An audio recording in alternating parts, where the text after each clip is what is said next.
that's really shocked the country, surrogacy racket, that leaves many questions on the guidelines and the basis of which surrogacy happens in India. It's so loosely conducted that a scam like this has left authorities shocked. Shocking details now emerging from Hyderabad's Gopalapuram, where the police have busted what could be India's biggest fake surrogacy scam.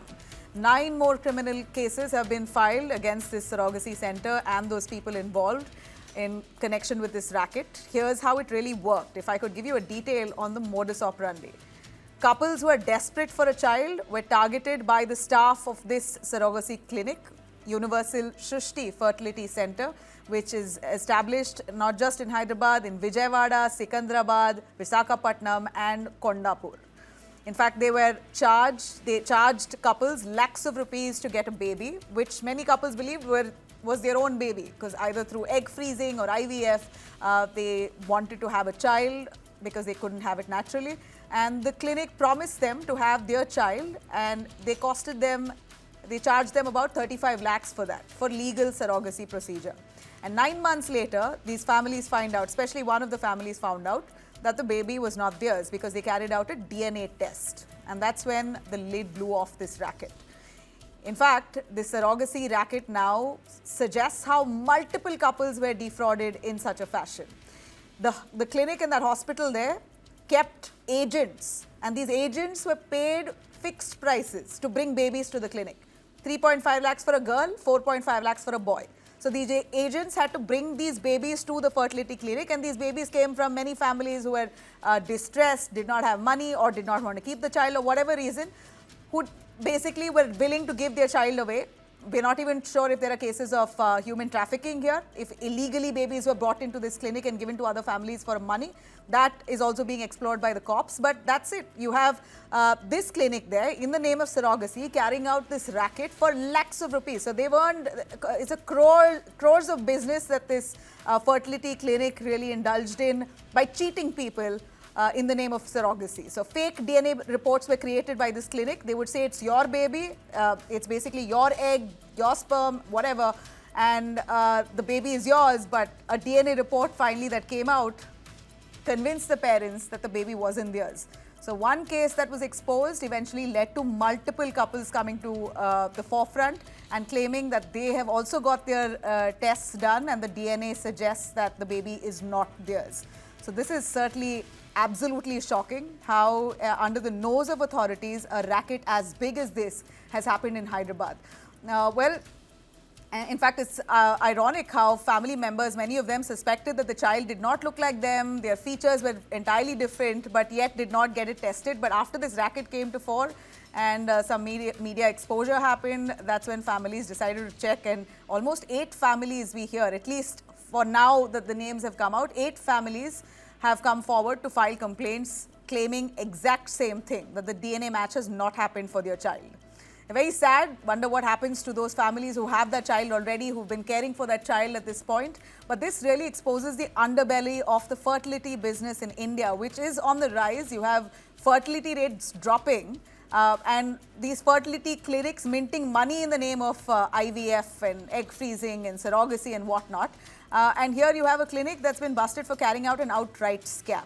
I'd like to bring in our panelist here, in fact our expert, Dr. Madhuri Patil, who's a clinical director of Dr. Patil's Fertility and Endoscopy Clinic. Thanks very much, Doctor, for joining us. I just have you here to give us a little sense on the scale of this racket. And now, you know, to be very honest, I was always thinking of surrogacy myself. If at all I would not be able to have a child, that would be my best means to have one. Egg freezing, IVF, these are things that a career woman is very keenly looking at, including myself. And this really shocks me. I do not know if I can trust the system anymore. I'm not too sure anybody can after this racket. How would you view this? And how common is this? No, so basically now after the Surrogacy Act has come in 2022, everybody really cannot undergo surrogacy. There has to be a proper indication for surrogacy wherein the woman does not have a uterus, or she has intrauterine adhesions because of infection, or medically she's unfit, that is she's got a cardiac problem and so she cannot conceive. or if there is only any uterine problem, that a woman can undergo surrogacy. So today, just because I don't want to conceive, I cannot go ahead and undergo surrogacy. And when you're undergoing a surrogacy, one has to take permission from the appropriate authorities. Second, you have to go and make an affidavit along with the surrogate in front of the magistrate. So this is very, very important. And therefore, the registration of a surrogacy clinic is totally different from that of an IVF clinic. So just because if you have had a registration of your clinic as an IVF clinic with the appropriate authorities, you cannot do surrogacy. You have to have another certificate which says that you have registered even for surrogacy.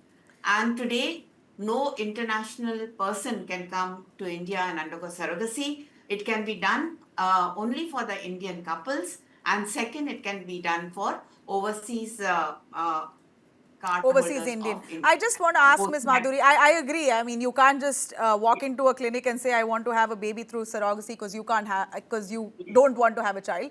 But what which is why I specifically mentioned those whose fertility rate is low, who's not able to have a child, surrogacy is certainly a light of hope. So in that sense, you know, clinics right now are thriving across India. Am I right? No, I don't. There is the boom of IVF clinics in India, and that is probably because we are having a lot of training centers where we train a lot of doctors.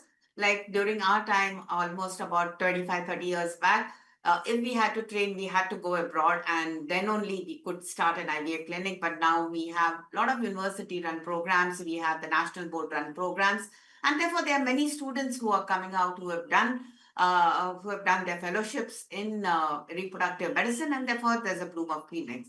But all the clinics are not registered for surrogacy. You have to separately register for surrogacy apart from your IVF clinic. But I know that there are a lot of I mean, a lot of businesses which are not indicated going on in these clinics. And I myself is against it. And I have also raised voice against it quite a bit. And when the act came into place, the ISAR, that is the Indian Society for Assisted Reproduction, had given a representation to the Health Ministry as well as the Prime Minister as to what else needs to be done, because there are certain laws in it wherein anything regarding surrogacy is an unbailable warrant which is given to the doctor.